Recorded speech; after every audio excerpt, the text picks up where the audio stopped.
Hello student, good evening. पिछली class में हम लोगों ने सीखा था, क्या सीखा था? व्हाट इज़ स्टॉक्योमेट्री, स्टॉक्योमेट्री किसे कहते हैं।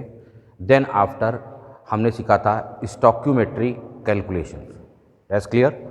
फिर हम लोगों का नेक्स्ट आर्टिकल जो आज हम लोगों को डिस्कस करना है वो है लिमिटिंग रिएजेंट। किस पे बात करना है हम लोगों को?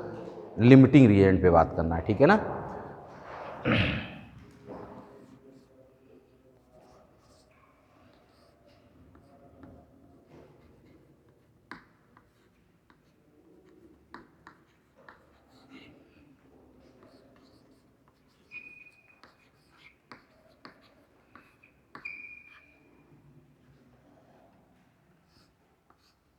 इसको हिंदी में कहते हैं सीमांत अभिकर्मक। क्या कहते हैं बेटा? सीमांत अभिकर्मक। इंग्लिश में कहते हैं इसको लिमिटिंग रिएजेंट, लिमिटिंग रिएजेंट, और हिंदी में इसे कहते हैं सीमांत अभिकर्मक। हम लोग सीमांत अभिकर्मक क्या होते हैं इसको समझने की कोशिश करते हैं कि एक्चुअली सीमांत अभिकर्मक होते क्या हैं। जैसे आपको सभी मालूम है कि कोई भी हम एक रिएक्शंस लें, A + B gives C + D। Her reactions के उनके कोफिशिएंट होते हैं जिन्हें हम स्टोइकियोमेट्रिक कोफिशिएंट या मोल्स कहते हैं उनके।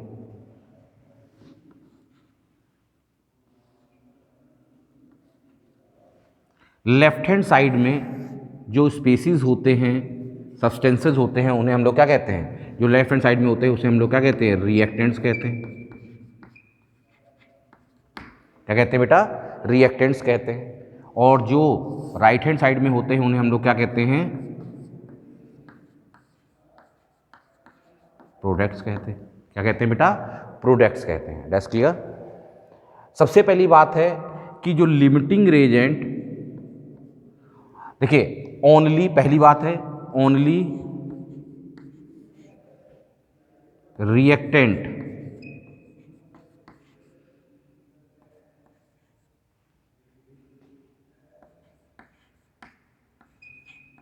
Work as limiting reagent.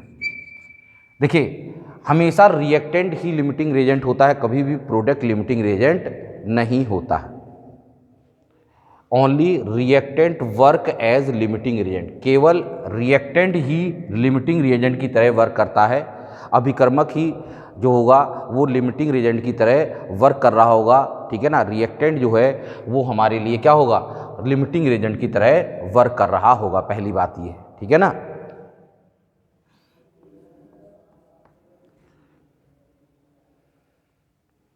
Limiting reagent, reagent विच कंज्यूम्ड कंप्लीटली। जो अब क्वेश्चन हो जाएगा, सर कौन सा रिएक्टेंट लिमिटिंग रिएजेंट की तरह वर्क करेगा? अगला क्वेश्चन ये होना, सर कौन सा रिएक्टेंट लिमिटिंग रिएजेंट की तरह वर्क करेगा? रिएक्टेंट विच कंज्यूम्ड, रिएक्टेंट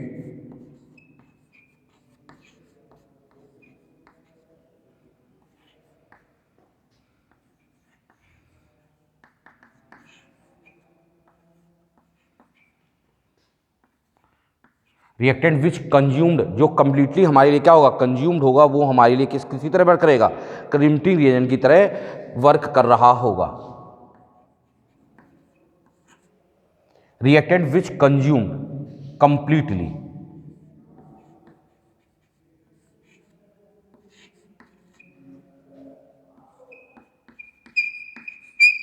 जो कंप्लीटली क्या होगा? कंज्यूम्ड होगा, वो हमारे लिए क्या होगा? Reactant which completely consumed completely, जो पूर्ण रूप से क्या हो रहा होगा? खर्च हो रहा होगा। अगर हिंदी में कहें तो वो क्या हो रहा होगा? ऐसा रिएक्टेंट जो पूर्ण रूप से खर्च हो रहा होगा वो हमारे लिए क्या होगा? लिमिटिंग रिएजेंट की तरह कार्य कर रहा होगा। ठीक है, ठीक है ना। तो इसका मतलब क्या होगा? जो पूर्ण रूप से खर्च हो रहा होगा वही हमारा लिमिटिंग रिएजेंट की तरह कार्य कर रहा होगा। दैट्स क्लियर कि नहीं क्लियर?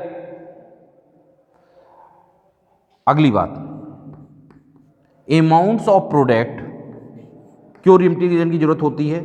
क्योंकि amount of products amount of products depend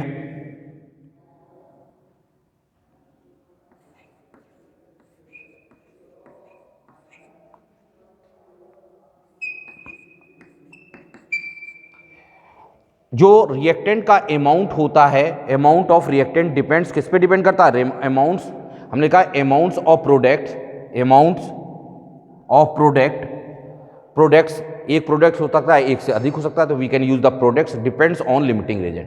अगर किसी प्रोडक्ट को अगर हम लिखना चाहते हैं तो वो बिना लिमिटिंग रीजेंट ही वो निर्धारित करेगा कि वो प्रोडक्ट का अमाउंट जो है या इसकी क्वांटिटी क्या होगी। अमाउंट इन टर्म्स ऑफ किस में हो सकता है? अमाउंट जो हो सकता है वो किसके किसके टर्म्स में हो सकता है? जनरली जो है, जैसे हमारा जब सबसे ज़्यादा अमाउंट किसके टर्म्स में होता है? मोल्स के टर्म्स में होता है। लेकिन ऐसा नहीं सिर्फ मोल्स के टर्म्स में हो सकता है। अमाउंट जो हो सकता है मोल्स के टर्म्स में भी हो सकता है, मास के टर्म्स में भी हो सकता है, मोल्स के टर्म्स में, मासेस के टर्म्स में भी हो सकता है, वॉल्यूम्स के टर्म्स में भी हो सकता है,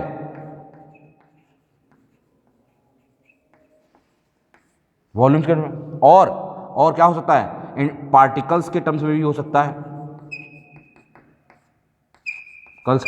पार्टिकल्स का मतलब क्या होगा? एटम। जनरली पार्टिकल्स क्या होता है? एटम्स ऑब्लिक मॉलिक्यूल्स के टर्म्स में भी हो सकता है। एटम्स ऑब्लिक मॉलिक्यूल के टर्म्स में भी हो सकता है। ठीक है, कोई बात, कोई दिक्कत? सीमांत लिमिटिंग रेजेंट या सीमांत अभिक्रमक किसे कहते हैं?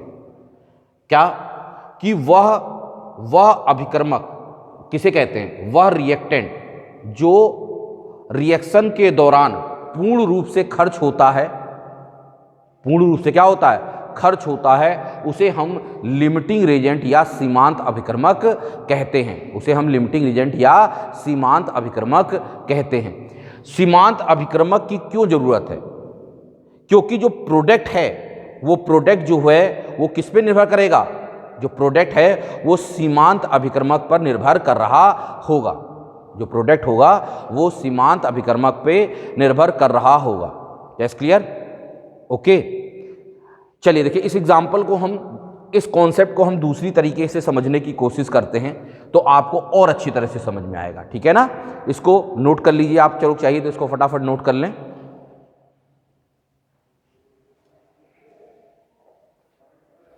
देखिए मैंने क्या कहा?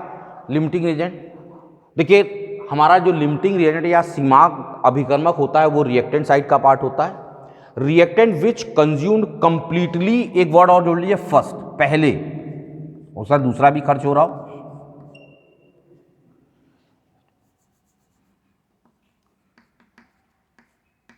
जो हमारे लिए क्या होगा? फर्स्ट कंज्यूम होगा। जो हमारे लिए क्या होगा? सबसे पहले, फर्स्ट।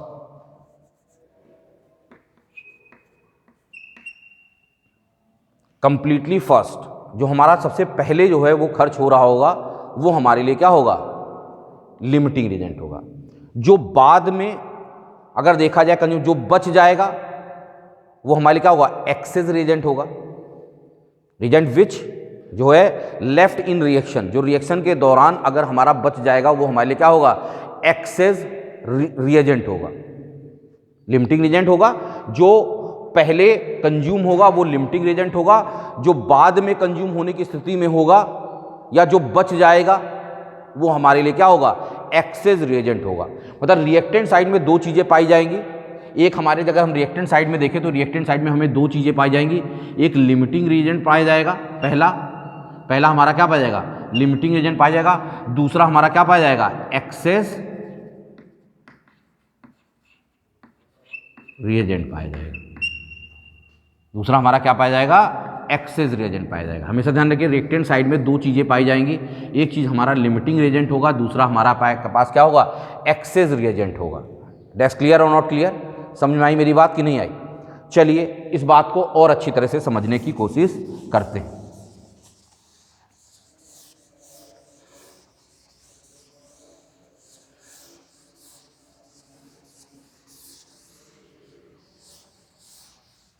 कि लिमिटिंग रिएजेंट अर्थात सीमांत अभिक्रमक होते क्या है और ठीक। जैसे जनरली हम लोग सुबह नाश्ते में सैंडविच लेते, चीज़ सैंडविच बहुत बच्चे पसंद करते हैं। चीज़ सैंडविच का क्या फंडा होता है? चीज़ होती है, सैंडविच में 2 ब्रेड पीसेस होते हैं, 2 ब्रेड पीसेस में एक ब्रेड का पीस ऊपर होता है, दूसरा नीचे होता है, उसके बीच में एक चीज़ की लेयर हम रख देते हैं। तो हम लोग क्या होता है, कहते हैं कि हमारा चीज़ सैंडविच बन गया। क्या बन गया? चीज़ सैंडविच बन गया। ठीक है, तो अगर हम एक छोटा सा एग्जाम्पल आपके सामने रखें कि हमारे पास क्या होगा, ब्रेड होगा और क्या चाहिए हमको, चीज़ सैंडविच खाना है तो ब्रेड प्लस चीज़ होना चाहिए। तो हमारे पास बन जाएगा चीज़ सैंडविच बन जाएगा। क्या बन जाएगा? चीज़ सैंडविच। हमारे पास ब्रेड हो और चीज़ की हो तो हमारा चीज़ सैंडविच बन जाएगा। आई एम राइट और रॉन्ग? आप कहेंगे बिल्कुल सही सर। अब मुझे बताइए, हमने कहा कि हमारे पास 10 पीस चीज़ है, 10 पीस क्या है? चीज़ है। द टी इक्वल टू 0 पे हमने शुरू में बात किया, शुरुआती में इनिशियल स्टेज पे टी इक्वल टू 0 पे अगर हमने बात किया, प्रारंभिक रूप से हमारे पास चीज़ कितना है? 10 चीज़ के टुकड़े हैं। ब्रेड हमारे पास कितनी है? 30 ब्रेड है। जब इनिशियल स्टेज है ना तो चीज़ सैंडविच तो शुरू में बना ही नहीं होगा। ऐसी शुरू में बात है, शुरू में तो हम रॉ मटेरियल ही ला के रखेंगे ना टेबल पे, फिर हम उसको बनाना शुरू करेंगे, फिर उसके हमने कुछ उसको बनाने में कुछ समय हमको लगेगा। हमें नहीं मालूम कि कितना समय लगेगा, हमने कहा कि टी इक्वल टू टी का समय लगेगा। अब मुझे बताइए 10 चीज के लिए कितना ब्रेड चाहिए? कितना चाहिए?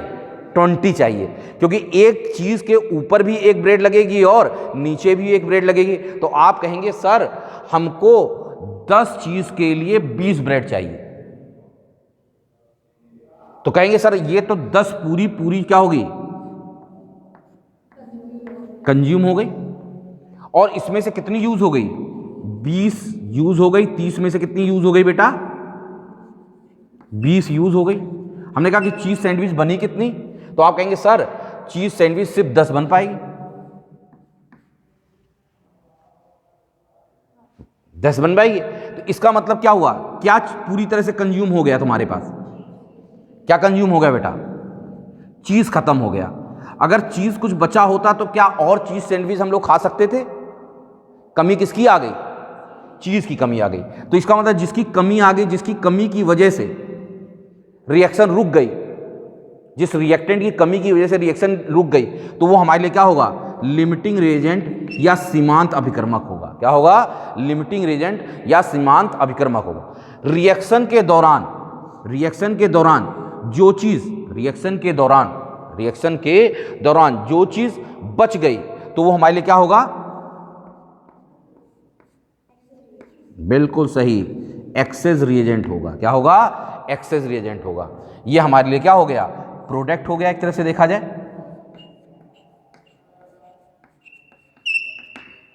ठीक है ना? इसका मतलब रिएक्टेंट साइड में 2 चीज होती है, एक लिमिटिंग रिएजेंट और दूसरा एक्सेस रिएजेंट। अब देखिए ये पूरी रिएक्शन, हमने कहा था, हमने एक सेंटेंस लिखाया था सबसे थर्ड, क्या सेंटेंस लिखाया था बताइए? हाँ, amounts of product depends upon, किस पे डिपेंड करता है? लिमिटिंग एजेंट पे। तो इसका मतलब इसका अमाउंट, चीज सैंडविच का अमाउंट किस पे निर्भर किया? सैंडविच पे, तो वो चीज पे ही तो निर्भर किया। तो चीज मतलब लिमिटिंग एजेंट पे ही तो निर्भर कर रहा। जो चीज कम होगी उसी पे ही तो आपका कंसंट्रेशन जाएगा। क्लियर हुआ कि नहीं क्लियर हुआ? समझ में आई कि नहीं आई? तो हमारे लिए क्या होता है, हमारे लिए सीमांत अभिकर्मक क्या होता है, सीमांत अभिकर्मक क्या होता है ये समझा हमने। समझ में आया कि सीमांत अभिकर्मक बेसिकली होता क्या है और एक्सेस रिएजेंट क्या होते हैं, ये हम लोगों को समझ में आया।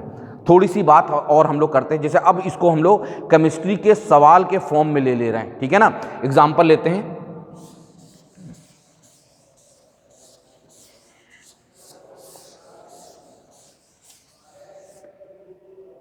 लिखिए example, 3 moles of 3 moles of NO2CO3 is reacted, 3 moles of Na2CO3 is reacted with 6 mole of HCl solution,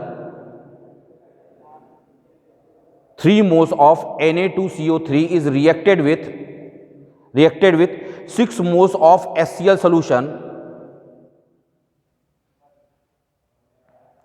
solution, find the volume of CO2 gas, find the volume of SO2 gas at STP, SO2 gas at STP, SO2 gas at STP, SO2 gas at STP,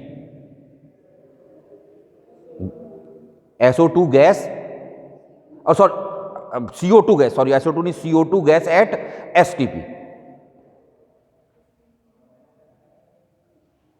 gas at STP. चलिए करिए।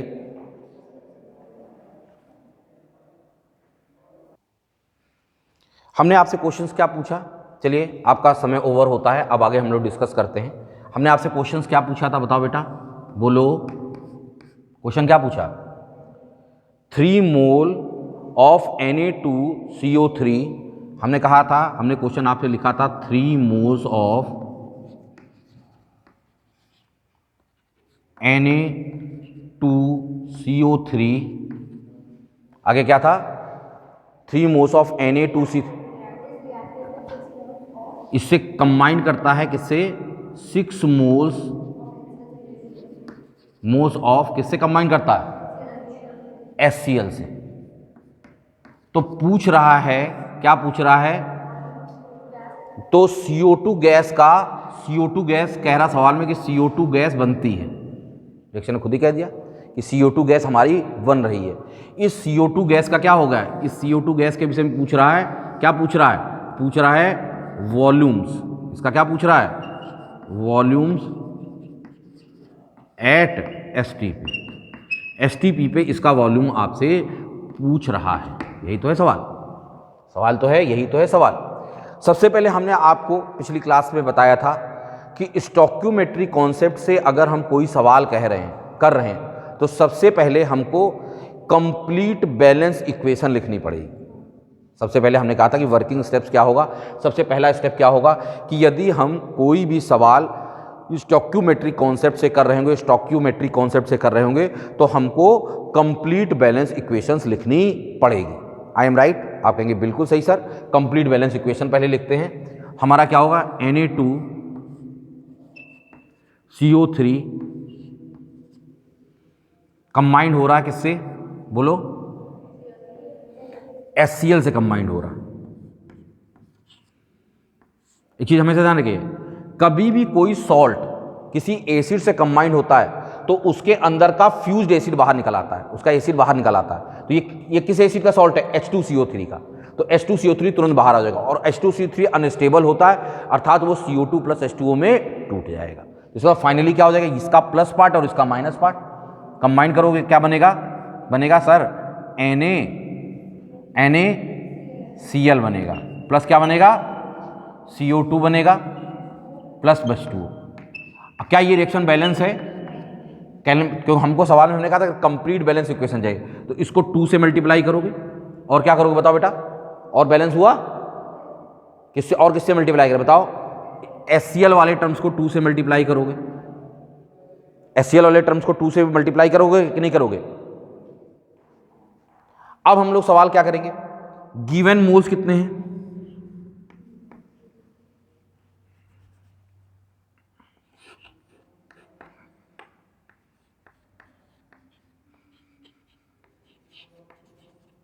Given moles कितने हैं बेटा, बताओ बेटा, इसके कितने मिलना है, 3 मोल है, इसके कितने मोल हैं, 6 मोल है। ये बाकी इनके मोल्स तो अभी होंगे ही नहीं, इनके मोल्स अभी रुके होंगे। हमको रिएक्टेंट साइड से मतलब होता है, किससे मिलना है, रिएक्टेंट साइड से पहले हम लोग अपने काम को स्टार्ट करना शुरू करते हैं, तब सवाल से करना शुरू करेंगे। अब गिवन मोल रेशियो कितना है, गिवन मोल रेशियो कितना आ रहा है, गिवन मोल रेशियो क्या आ रहा है बताओ बेटा, गिवन मोल रेशियो कितना है, अगर देखें तो कितना आ रहा है 1:2। अरे 3:2 है, अरे गिवन मोल रेशियो कितना है 3:6 है, अर्थात क्या कह सकते हैं 3 से भाग दिया जाएगा तो 1:2 है कि नहीं है। आई एम राइट, ठीक है ना। अब स्टोइकियोमेट्रिक कोफिशिएंट रेशियो कितना है,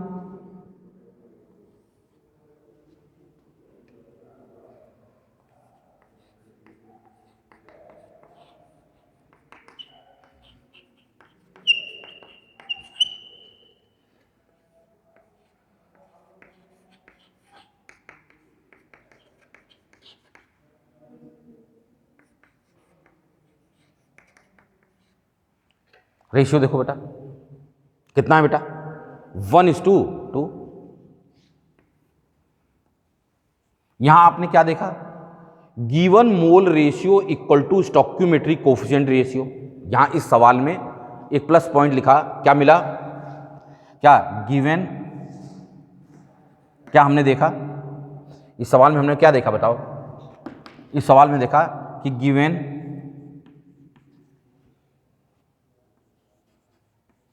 गिवन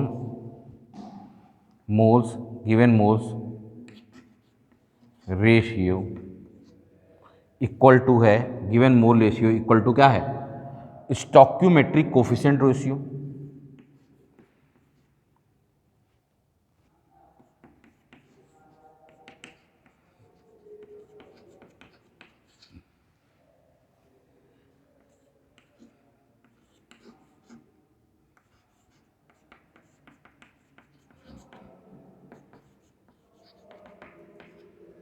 दोनों का गिवन मोल रेशियो और स्टोइकियोमेट्रिक कोफिशिएंट रेशियो आपस में बराबर है, तो इससे निष्कर्ष ये निकलेगा, क्या निकलेगा, नो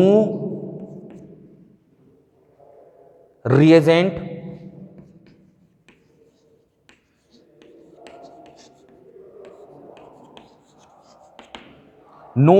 लेफ्ट, कोई भी रिएजेंट हमारा नहीं बचेगा, नो रिएजेंट लेफ्ट। जब कोई भी रिएजेंट लेफ्ट नहीं बचेगा तो इसका मतलब क्या है, इसके अंदर कोई भी लिमिटिंग रिएजेंट नहीं है, ना ही कोई एक्सेस रिएजेंट है। यहां पे क्या है एक्सेस रिएजेंट, ना तो इसमें एक्सेस रिएजेंट कोई कहलाएगा और ना ही इसमें कोई क्या कहलाएगा लिमिटिंग रिएजेंट कहलाएगा। मतलब कि अगर लिमिटिंग रिएजेंट नहीं कभी भी आता है, कब नहीं आता है, जब आपको निष्कर्ष निकला जब गिवन मोल्स रेशियो और स्टोइकियोमेट्रिक कोफिशिएंट रेशियो अगर आपस में बराबर होगा तो उस केस में लिमिटिंग रिएजेंट नहीं आएगा। मतलब कि इसका मतलब क्या होगा, चाहे इससे रिएक्शन को लेके आगे प्रोसीड कर लो, चाहे इससे रिएक्शन को लेके आगे प्रोसीड कर लो, कोई दिक्कत की बात नहीं होती है, कोई दिक्कत की बात नहीं होती है। दैट्स क्लियर, मेरी बात समझ में आई आप लोगों को कि नहीं समझ में आई, इसमें कोई दिक्कत की बात नहीं है, आप किसी को भी लेकर के प्रोसीड कर लो। तो अगर किसी को भी लेकर के, तो इसका मतलब क्या होगा, दोनों ही, ये दोनों अगर गिवन मोल रेशियो और स्टोइकियोमेट्रिक कोफिशिएंट रेशियो दोनों आपस में बराबर हैं तो दोनों ही कंप्लीटली कंज्यूम्ड होंगे। इसका मतलब दोनों रिएक्टेंट जो होंगे वो कंप्लीटली कंज्यूम्ड हो रहे होंगे, कोई भी शेष नहीं बचेगा। तो किसी को भी आधार मान के आप सवाल को आगे बढ़ा सकते हो। दैट्स क्लियर और नॉट क्लियर, समझ में आई मेरी बात की नहीं आई? चलिए नोट करिए।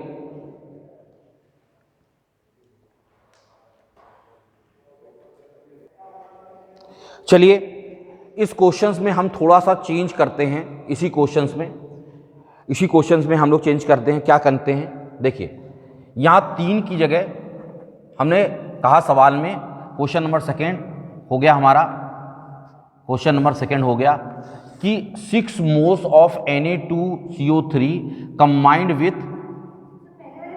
4 मोल्स ऑफ HCl। अच्छा पहले वाले का भी आंसर नहीं हमने जस्टिफाई, हाँ आप लोग जब पहले वाले का पहले आंसर हम लोग जस्टिफाई कर दें, फिर उसका क्वेश्चन सेकंड करते हैं, ठीक है ना।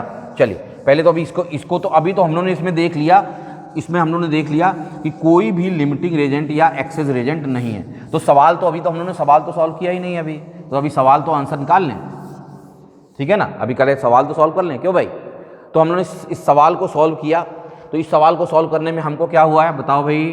कंप्लीट बैलेंस इक्वेशन तो हम लोगों को मालूम है, N2CO3 plus HCl Gibbs, Gibbs क्या आ रहा है बेटा,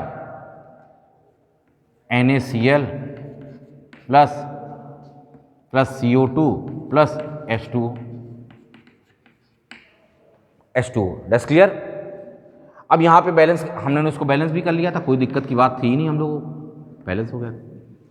हम लोग इनिशियल मोल्स, मतलब हमको मोल्स देखना है, मोल्स एट T = 0, किसी T = 0 पे हमको एक्चुअली इनिशियल मोल देखना है। तो हमारा सबसे पहले होगा इनिशियल मोल,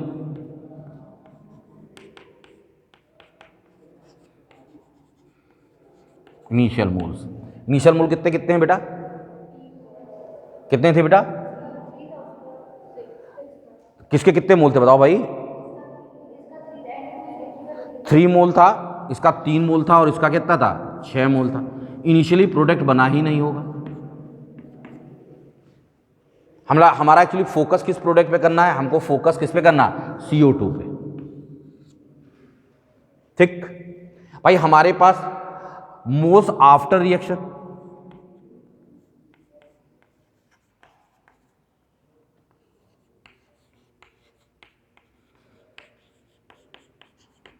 मोल्स आफ्टर रिएक्शन अगर हम लोग बात करें, अब कोई लिमिटिंग एजेंट तो है नहीं, स्टार्टिंग यहां से भी कर सकते हो, स्टार्टिंग यहां से भी कर सकते हो, मतलब ये भी पूरी तरह से कंज्यूम होगा और ये भी पूरी तरह से कंज्यूम होगा, तो किसी से स्टार्ट कर सकते हो।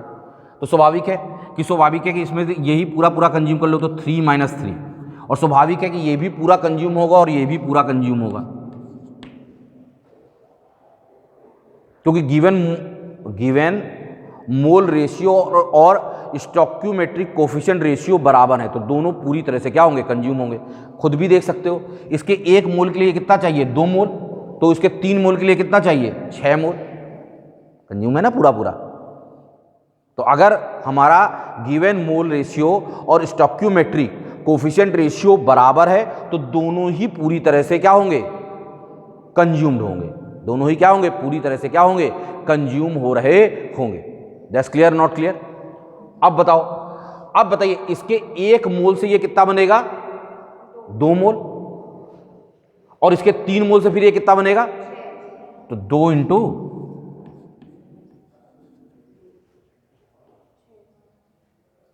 अब यहां देखिए हमको इससे तो मतलब नहीं है, लेकिन हम लिख सबका ले रहे हैं, लिखना हमको सबका आना चाहिए। इसके स्टोइकियोमेट्रिक, इसके स्टोइकियोमेट्रिक, तो यहां कितना हो जाएगा, 1 इंटू, और यहां भी कितना हो जाएगा, 1 इंटू 3। तो अब बताइए हमारे पास CO2 के मोल्स कितने आ गए, 3 मोल्स आ गए। आगे कि नहीं आ गए, आगे कि नहीं आ गए, आगे कि नहीं आ गए, ठीक है। अगर हम लोग ने, या दूसरी तरह से इसको हम लोग सवाल, अगर हमारे नंबर ऑफ मोल्स आ गए, अगर हमारे पास मोल्स आ गए तो हमारे पास फंडामेंटल मालूम है वाई मैप वाला, वाई मैप फंडामेंटल से अगर नंबर ऑफ मोल से अगर हमको वॉल्यूम निकालना होगा तो हम क्या करेंगे, मोल से हम किधर जा रहे हैं, बाहर की ओर जा रहे हैं, तो किससे मल्टीप्लाई करेंगे कि डिवाइड करेंगे, मल्टीप्लाई करेंगे। किससे मल्टीप्लाई करेंगे बताओ बेटा, मोलर वॉल्यूम से। मोलर वॉल्यूम होता कितना है जनरली, कितना होता है, 22.4 लीटर होता है। तो इसका मतलब 3 में मल्टीप्लाई हो जाएगा किसका, 22.4 का मल्टीप्लाई होगा कि नहीं होगा। आंसर कितना आएगा बताओ बेटा, 67.2 क्या लीटर। आ गया कि नहीं आ गया बताओ बेटा, आ गया आंसर कि नहीं आ गया, कोई दिक्कत, पूरी तरह से कंज्यूम होगा। अगर हम इसका इतना नहीं करना चाहते थे, हम अगर दूसरे तरीके से करना चाहते थे तो हम इसको दूसरे तरीके से भी कर सकते थे। कैसे करते वो हम लोग देखते हैं, इसको नोट करिए।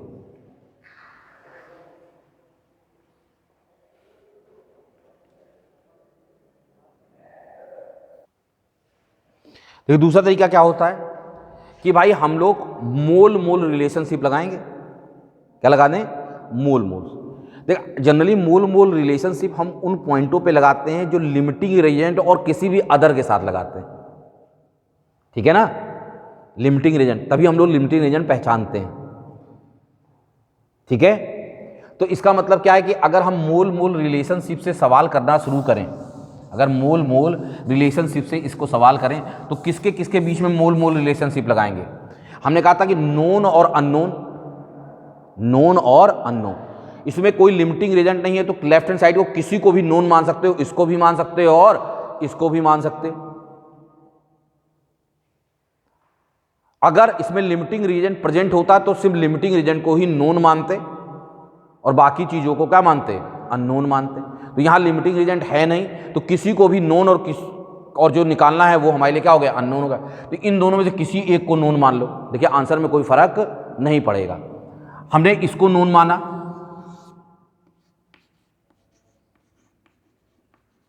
ये नोन हो गया, ये हमारे लिए क्या हो गया? ये भी हमारा नोन हो सकता था, ये भी हमारा क्या हो सकता था? नोन हो सकता था। एक बार क्या करते हैं कि इस नोन और इस अननोन से एक बार निकालते हैं, फिर इस नोन और इस अननोन से निकालते हैं, देखते हैं क्या दोनों से आंसर सेम आ रहा कि अलग अलग आ रहा। आना तो सेम चाहिए क्योंकि इसके अंदर लिमिटिंग एजेंट नहीं है, तो आना तो क्या चाहिए? सेम। जरा चेक करके भी देखते हैं कि सेम आ भी रहा कि नहीं आ रहा।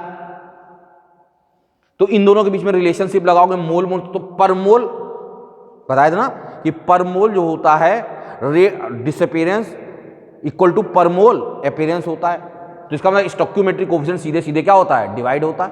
तो moles of Na2CO3, moles of Na2CO3 divided by कितना होगा बताओ बेटा? 1। अरे इसका कोएफिशिएंट तो 1 ही है, इक्वल टू क्या होगा? अननोन क्या है? Moles of CO2 divided by कितना आएगा बताओ बेटा? कितना आ जाएगा? 1 आ जाएगा। क्या होगा? Moles of Na2CO3 divided by 1 equal two moles of CO2 divided by 1। कोई दिक्कत बोलो भाई? अब हमारा इसके मोल्स कितने हैं? 3, तो 3 डिवाइडेड बाई 1 इक्वल टू क्या हो गया? Moles of. और पिछले सवाल से भी, पिछले भी से निकाला तो मोल्स ऑफ CO2 कितना आया था? 3 आया था। इससे भी देखिए 3 आ रहा। कोई फर्क पड़ा? कोई फर्क पड़ा? नहीं पड़ा ना। मोल मोल रिलेशनशिप का प्रयोग किया। अब देखिए, अब देखते हैं इन दोनों को जरा लेकर के देखिए कहीं 3 आ रहा कि नहीं आ रहा।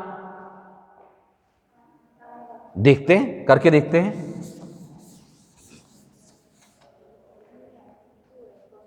देखो बेटा, अब क्या होगा? ये नोन और ये हो गया अननोन, तो क्या लिखोगे बेटा? मोल्स ऑफ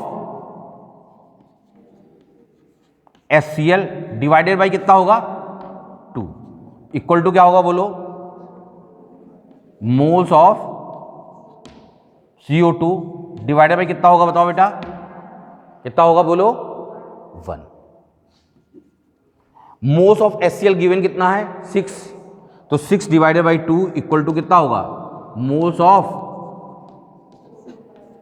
और वो 3 आ गया कि नहीं? इससे भी कोई फर्क पड़ा? दिक्कत नहीं होगी यदि अगर दिक्कत नहीं होगी अगर रिएक्टेंट साइड में लिमिटिंग रेजेंट नहीं होगा। अगर लिमिटिंग रेजेंट आ जाएगा तो क्या हो जाएगा? तो अब हमने सवाल में हमने कहा था कि हम लोग थोड़ा सा करेक्शन करते हुए दूसरा सवाल हमने लिखने के लिए हमने कहा था, क्या क्या सवाल था दूसरा क्वेश्चन? उसको करके देखिए जरा, सेम वही क्वेश्चन, बस हम लोगों ने वैल्यू चेंज करने की कोशिश की थी। क्वेश्चन नंबर 2 कि 6 moles of Na2CO3 combined with कितना? 6 moles of Na2 combined with किससे? 4 मोल्स ऑफ HCl। किससे? 4 मोल्स ऑफ HCl से कंबाइंड होगा तो उस केस में कितने हमको CO2 मिलेगा? और इस CO2 का क्या हो रहा? वॉल्यूम एट STP हमको क्या कर रहा? पूछ रहा। यदि 6 मोल्स, हमने इसके मोल्स कितने? 6 मोल कर दिए और इसके 4 मोल कर दिए, तब STP पर CO2 का वॉल्यूम कितना आएगा? नेक्स्ट क्वेश्चन, चलिए करिए, चलो करो फटाक से।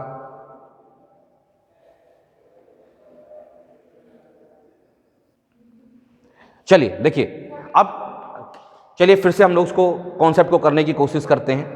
देखिए हम लोग क्या होगा, पहले हम लोग क्या करेंगे, स्टोइकियोमेट्री से सवाल कर रहे हैं तो हम लोग निश्चित रूप से क्या करेंगे, रिएक्शंस को क्या करेंगे, कंप्लीट बैलेंस इक्वेशन लिखेंगे जैसे हम लोगों ने पिछले सवाल में लिखा था। तो फटाक से इसकी कंप्लीट बैलेंस इक्वेशन क्या आई, इसकी कंप्लीट बैलेंस इक्वेशन पहले लिख लें। ठीक है, साइड में जरा स्पेस बना लेता हूं। इसकी कंप्लीट बैलेंस इक्वेशन लिख लें। क्या आएगी भाई, बैलेंस बोलो, पूरी बैलेंस इक्वेशन बोलो। Na2 plus 2 HCl gives 2 times plus बोलो CO2।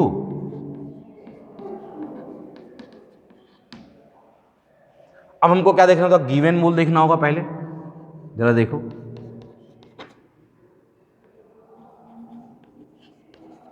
गिवन मोल्स, हम लोग गिवन मोल्स आ गए, ओके और नॉट ओके। गिवन मोल कितने हैं बेटा, यहाँ कितने हैं 6 और ये कितने हैं 4। ये हम लोग क्या कर रहे हैं, ये ऐसा क्यों कर रहे हैं, हम लोग किसको पहचानने की कोशिश कर रहे हैं, बोलो लिमिटिंग एजेंट पहचानने के लिए कर रहे हैं। तो यहाँ हो गया, अब मोल्स, अब क्या हो, गिवन मोल्स रेशियो निकालेंगे।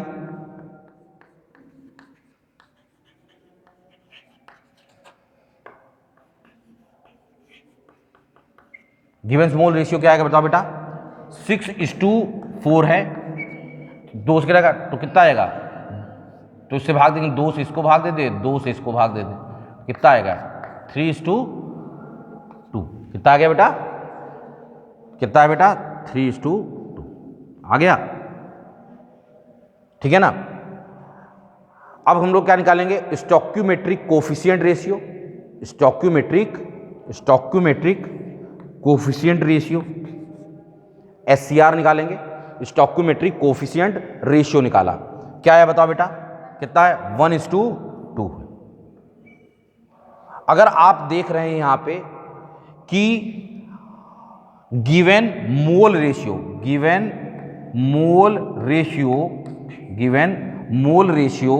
Not equal to stoichiometric coefficient ratio, दोनों के बराबर नहीं है। तो स्वाभाविक है इस रिएक्टेंट में कुछ लेफ्ट बचेगा और कुछ पूर्ण रूप से क्या होगा, कंज्यूम होगा। इसका मतलब क्या होगा, इसका मतलब रिएक्टेंट्स में क्या होगा, रिएक्टेंट साइड में, इन रिएक्टेंट साइड अगर दोनों इक्वल नहीं, in reactant side limiting reagent present. इसका मतलब क्या हो गया, इन लिमिटिंग, अगर दोनों इक्वल नहीं है तो इसका निकला इन टेंट साइड लिमिटिंग रिएजेंट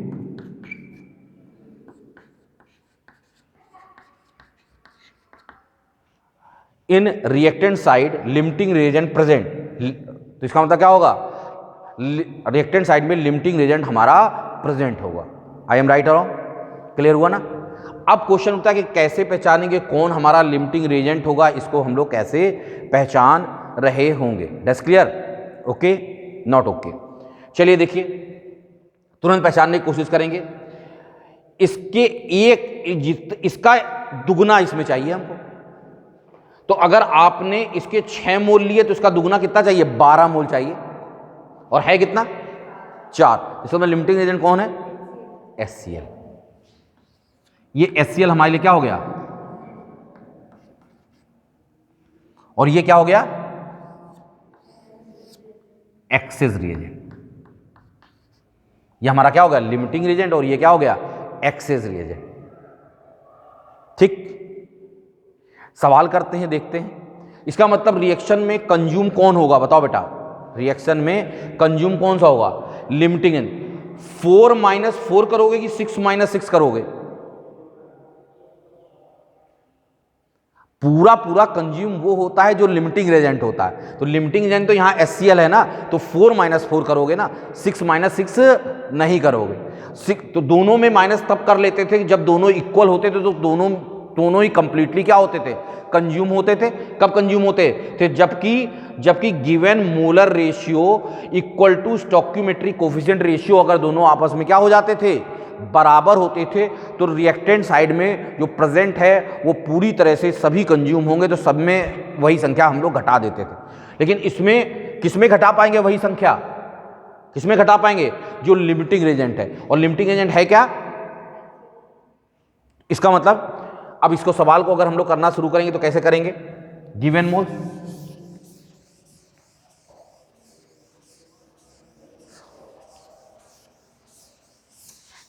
ये क्या है? Moles before reaction,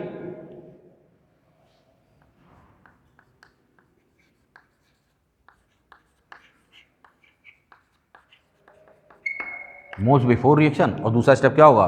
moles after reaction,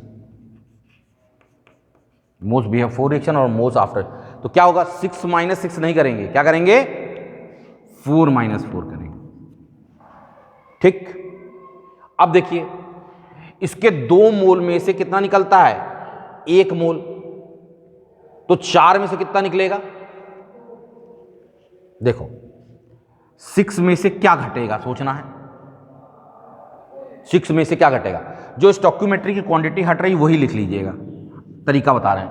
4 जहां पे लिख रहे हो उसके स्टोइकियोमेट्रिक कोफिशिएंट से मल्टीप्लाई कर दीजिएगा, जहां से उठा रहे हो उसके कोफिशिएंट से क्या कर दीजिएगा? डिवाइड कर दीजिएगा, जल्दी हो जाएगा काम। ठीक है, ओके। अब यहां पे आएगा, कहां से स्टार्ट करेंगे? यहां से इसको कंपेयर करेंगे, ना कि यहां से कंपेयर करेंगे। तो इसका मतलब क्या है? इसका मतलब ये प्रोडक्ट तो बन रहा होगा, कितना बन रहा होगा? हमने कहा 4th वैल्यू आएगी ही आएगी, इनटू मल्टीप्लाई, जहां रख रहे हो उससे मल्टीप्लाई होगा, जहां से आप उठा रहे थे उससे क्या होगा? डिवाइड होगा। तो इसका मतलब CO2 के मोल कितने आ गए? अगर देखा जाए तो इक्वल टू 2 मोल्स आ गए। और हमको मोलर वॉल्यूम से क्या करना पड़ेगा? मल्टीप्लाई करना पड़ेगा। इसको 22.4 लीटर से इसको क्या कर दिया? मल्टीप्लाई कर दिया। 2 × 22.4 इक्वल टू कितना आ गया? बताओ बेटा, 44.8 लीटर। आ गया कि नहीं आ गया? बोलो भाई, आ गया कि नहीं आ गया? आप ऐसे भी देख सकते थे। देखिए इसके 2 मोल के लिए अगर इसको सॉल्व करोगे तो कितना आएगा? 6 - 2 आएगा ना। अरे 6 - 2 इक्वल टू इतना आ जाएगा, 4 आएगा कि नहीं आएगा?